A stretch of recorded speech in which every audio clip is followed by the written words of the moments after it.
Hi friends, எல்லோரும் எப்படி இருக்கீங்க? இன்றைக்கி என்னோடய ஃபுட் ரெசிபீஸ் தான் பார்க்க போகிறோம். சாட்டர்டே ஸ்பெஷல் ப்ரான் ரெசிபீஸ் தான் பார்க்க போகிறோம். வாங்க பார்க்கலாம். இன்றைக்கி நான் நைட் டின்னருக்கு என்னென்ன பண்ணேன்றதை உங்கள்கிட்ட ஷேர் பண்ணிக்க போகிறேன். இன்றைக்கி நான் நைட் டின்னருக்கு ஃபஸ்ட்டு கீ ரைஸ் தான் வச்சேன்.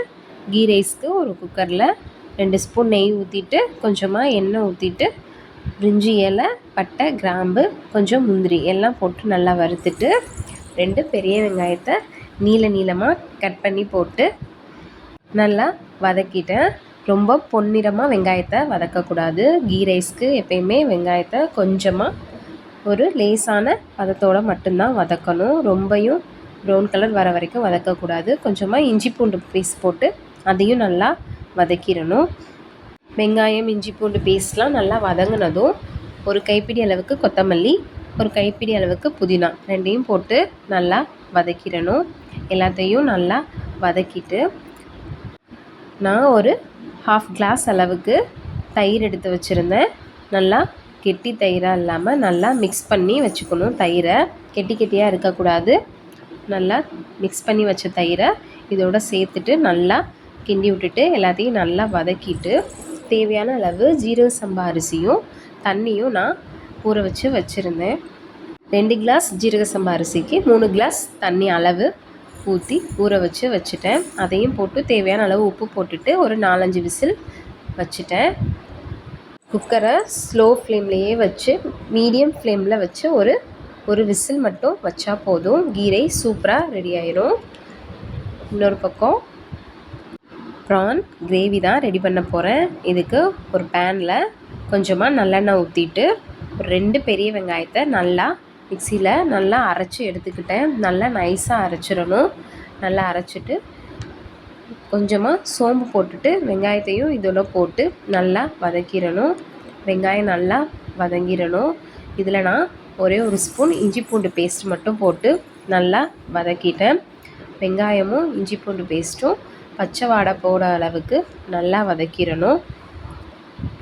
நம்ம வெங்காயத்தை அரைச்சி சேர்த்தா தான் நல்லா கிரேவியாக கிடைக்கும். இஞ்சி பூண்டு பேஸ்ட்டையும் வெங்காயத்தையும் நல்லா அடிப்பிடிக்காமல் கிண்டி விட்டுட்டே இருக்கணும். அதோட பச்சை வாசனை போய் எண்ணெய்லாம் பிரிஞ்சு வர வரைக்கும் நல்லா கிண்டி விட்டுட்டே இருக்கணும். இஞ்சி பூண்டு பேஸ்ட்டும் வெங்காயமும் நல்லாவே வதங்கிருச்சு. இந்த ஸ்டேஜில் நான் 3 மீடியம் சைஸ் தக்காளி எடுத்து நல்லா குட்டியாக கட் பண்ணி இதோட சேர்த்துக்கிறேன். நீங்கள் அரைச்சி சேர்த்தாலும் நல்லா தான் இருக்கும். கிரேவி நிறைய தான் கிடைக்கும். நான் குட்டியாக கட் பண்ணியே சேர்த்துருக்கேன். இதுலேயே அது நல்லாவே வெந்துடும். இந்த ஸ்டேஜில் நான் 3 பச்சை மிளகா, கொஞ்சம் கருவேப்பிலை சேர்த்துக்கிறேன். நீங்கள் உங்களுக்கு காரம் அதிகமாக வேணும்னா 2 பச்சை மிளகா கூட சேர்த்துக்கலாம். நம்ம இதில் தனி மிளகாப்பொடி சேர்ப்போம். அதனால் நம்ம 3 பச்சை மிளகாயே போதுமானது தான். உங்களுக்கு காரம் அதிகமாக வேணும்னா நீங்கள் எக்ஸ்ட்ரா சேர்த்துக்கலாம். தக்காளியை நல்லா வதங்குற வரைக்கும் நல்லா கிண்டி விட்டுட்டே இருக்கணும். நம்ம தக்காளி வதங்குறப்போ கொஞ்சமாக உப்பு போட்டுக்கிட்டோன்னா தக்காளி சீக்கிரமாகவே வதங்கிடும். ப்ரான் கிரேவிக்கு காரம் கொஞ்சம் தூக்கலாக இருந்தால் தான் அதோடய டேஸ்ட்டு ரொம்ப நல்லாயிருக்கும். உப்பு போட்டுட்டு நல்லா வதக்கி விட்டுக்கணும். நான் இன்றைக்கி கிரேவிக்கு சேர்த்து தான் உப்பு போட்டிருக்கேன். அதனால கிரேவிக்கு தேவையான அளவு உப்பு போட்டுட்டு நல்லா வதக்கி விட்டுட்டேன். தக்காளி நல்லா வதங்கிருச்சு, எண்ணெய் பிரிஞ்சு வந்துருச்சு. இந்த ஸ்டேஜில் நான் ஒரு ஸ்பூன் அளவுக்கு தனி மிளகாய் பொடி, ஒரு ஸ்பூன் அளவுக்கு மல்லித்தூள், 1/2 ஸ்பூன் அளவுக்கு ஜீரகத்தூள், 1/2 ஸ்பூன் அளவுக்கு சோம்புத்தூள், 1/2 ஸ்பூன் அளவுக்கு மஞ்சத்தூள், 1 ஸ்பூன் அளவுக்கு கரம் மசாலா எல்லாம் போட்டு இந்த எண்ணெயிலேயே நல்லா வதக்கிட்டோன்னா அதோட பச்சை வாசனை இருக்காது. நான் எல்லா பொடியும் போட்டுட்டு இந்த எண்ணெயிலேயே நல்லா வதக்கி விட்டுட்டேன். உங்களுக்கு காரம் இன்னும் கொஞ்சம் கூட தேவைப்பட்டுச்சுன்னா நீங்கள் 1 ஸ்பூன் தனி மிளகாப்பொடி கூட சேர்த்துக்கலாம். இதில் நான் இப்போது 1/2 கிலோ அளவுக்கு ப்ரான் எடுத்து நல்லா மஞ்சப்பொடி போட்டு லெமன் போட்டு கழுவி வச்சுருந்தேன்.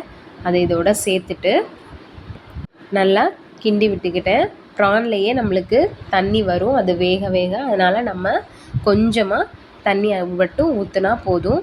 ஏன்னா ப்ரான்லேருந்தும் நம்மளுக்கு தண்ணி வரனால அது வேகிறதுக்கு அதுவே போதுமானதாக இருக்கும். நம்ம நிறைய ஊற்றணுன்னா அது வேக ரொம்ப நேரம் எடுக்கும். ப்ரான் ரொம்ப நேரம் வேகணும்னு அவசியமே இல்லை. அது 2 நிமிஷம் வெந்தாலே போதும். ப்ரான் வேக வச்சாச்சு.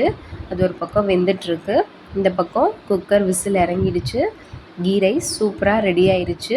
ஒரு ஸ்பூன் நெய் மட்டும் ஊற்றிட்டு நம்ம நல்லா கிண்டி விட்டுட்டு ஒரு பேனில் போட்டு நல்லா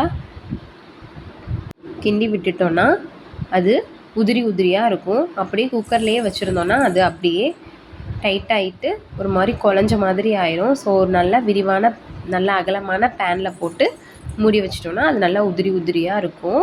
இந்த பக்கம் ப்ரான் கிரேவியும் நல்லா வெந்துருச்சு பாருங்கள். தண்ணிலாம் நல்லா வற்றி நல்லா வெந்துருச்சு. ஒரு 2 நிமிஷம் மட்டும் நான் அடுப்பில் வச்சுட்டு இதை நான் ஆஃப் பண்ணி மூடி வச்சுருவேன். ப்ரான் கிரேவி சூப்பராக ரெடி ஆயிடுச்சு. காரம் உப்பு எல்லாமே சூப்பராக இருக்குது. டேஸ்ட்டு ரொம்பவே நல்லாயிருக்கு. இங்கே கொஞ்சமாக கொத்தமல்லி இலை போட்டு நம்ம இறக்கிட்டோன்னா ப்ரான் கிரேவி சூப்பராக ரெடி ஆயிரும்.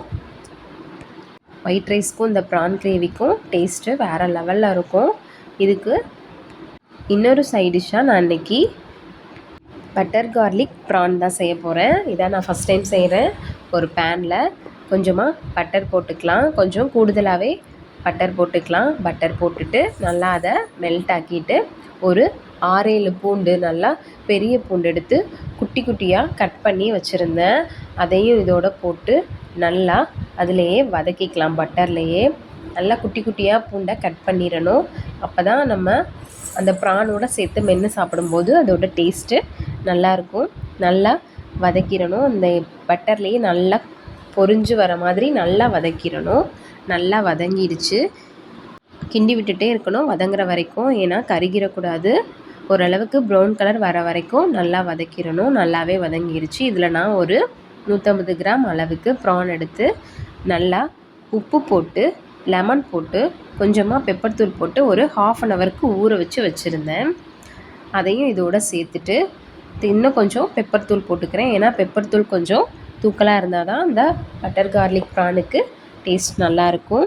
கொஞ்சமாக கொத்தமல்லி இலை போட்டுக்கிறேன். எல்லாத்தையும் நல்லா கிண்டி விட்டுட்டு சிம்லேயே வச்சு நல்லா வேக வச்சு எடுத்துக்கணும். தண்ணி ஊற்ற தேவையில்லை. ப்ரான்லேருந்தே தண்ணி வரனால அதுலேயே அது வெந்துக்கிறோம். பட்டர் நம்ம போட்டிருக்கனால சிம்லேயே வச்சு வேக வச்சா தான் அது அடிப்பிடிக்காமல் இருக்கும். கிண்டி விட்டுட்டே இருக்கணும் அப்பப்போ. நல்லாவே வெந்துடுச்சு. நம்ம ஊற வைக்கும் போதே உப்பு போட்டனால உப்பு போட தேவையில்லை. பட்டர் கார்லிக் ப்ரான் சூப்பராகவே ரெடி ஆயிடுச்சு. நம்ம சர்வ் பண்ணும்போது ஒரு ஸ்பூன் மட்டும் லெமன் ஜூஸ் ஊற்றிட்டு சர்வ் பண்ணோன்னா டேஸ்ட்டு வேறு லெவலில் இருக்கும். Ghee rice, prawn gravy, butter garlic prawn சூப்பராக ரெடி ஆயிடுச்சு. இந்த கீ ரைஸோட ப்ரான் கிரேவி வச்சு சாப்பிடும்போது டேஸ்ட்டு வேறு லெவலில் இருக்குங்க. இது எங்களோட ஃபேவரேட். இதை நாங்கள் மோஸ்ட்லி எப்போயுமே இது தான் பண்ணுவோம். கீ ரைஸும் ப்ரான் கிரேவியும் டேஸ்ட்டு வேறு லெவலில் இருக்கும். குட்டி அப்பாவுக்கும் அது ரொம்ப பிடிக்கும். விரும்பி சாப்பிடுவாங்க. இதோட இன்றைக்கி பட்டர் கார்லிக் ப்ரான் வேறு லெவலில் இருந்துச்சு. நீங்களும் ட்ரை பண்ணி பாருங்கள். உங்களுக்கும் ரொம்ப பிடிக்கும். என்னோடய வீடியோ உங்களுக்கு பிடிச்சிருந்ததுன்னா மறக்காமல் சப்ஸ்கிரைப் பண்ணிடுங்க. உங்கள் ஃப்ரெண்ட்ஸ் அண்ட் ஃபேமிலிக்கு ஷேர் பண்ணுங்கள். தேங்க்யூ ஃபார் வாட்சிங். நெக்ஸ்ட் வீடியோவில் பார்க்கலாம். தேங்க்யூ. பாய்.